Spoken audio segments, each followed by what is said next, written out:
Hello guys.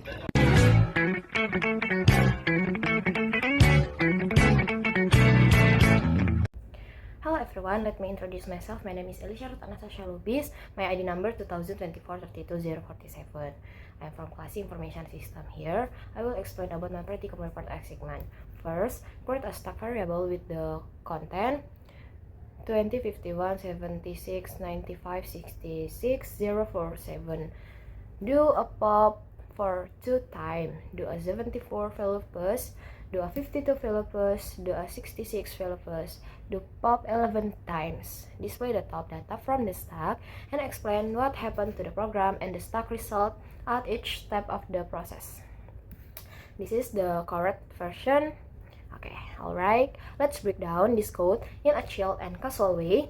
First off, we create a stack with 8 numbers supposedly taken from the last 3 digits of our student ID, so the data feels a bit personal already. Once the stack is set up, we perform 2 pop operation to remove the top 2 elements, which leave us with 6 elements in the stack. Next up, we move to the push section where we add the 3 new numbers to the stack, 74, 52, and 66. That brings our total to 9 elements. Since we want the stack to have exactly 12 elements, we only need to add 1 more, so we pass in 100. Now, 100. Now, we are right on target with 12 elements in total. Nice and tidy. Then comes the popping spree. We pop the stack element times, one by one, showing the stack after each operation, so we can clearly see how it changes step by step. After all those pops, we are left with just 1 element in the stack.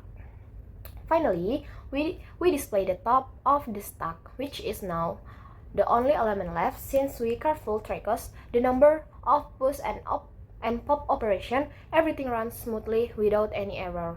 So, this is a great example of a clean and safe stack implementation where we avoid trying to access elements from an empty stack.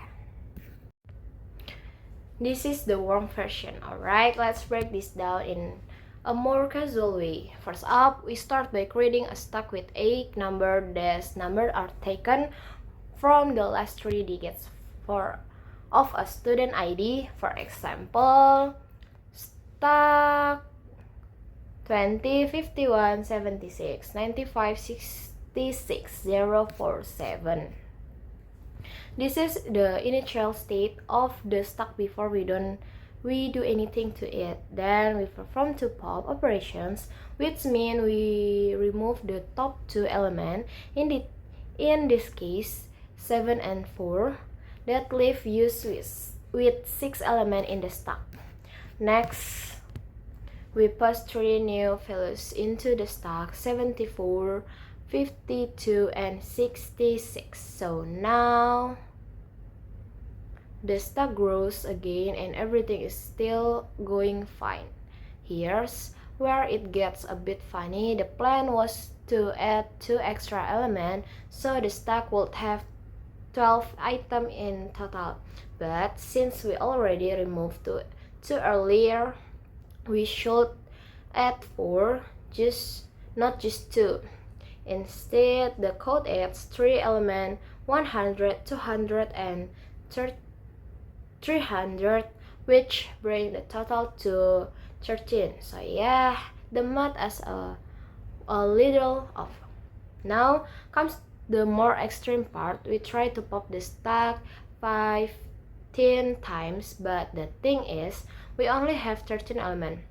At first, it's all good up until the 13 pop. Everything runs smoothly, but when hit 14 and 15 pops, the stack is already empty, and trying to pop an empty stack through an error called index error, because, well, we are trying to remove something that isn't there anymore. Then, at the very end, we try to print the top of stack using stack min1. The problem is the stack is already empty from all those pops. So accessing the last element causes the same index error again because there's simply nothing left to access. The bottom line is, this code is a great example for predicting how to stack word, but it also teaches us an important lesson. Always check if the stack still has element before you try to pop or access the pop. It might save your program from crashing over something as small as an empty stack. That's all for the explanation of my practicum assignment. Sorry if there are wrong words. That's all and thank you. Bye bye.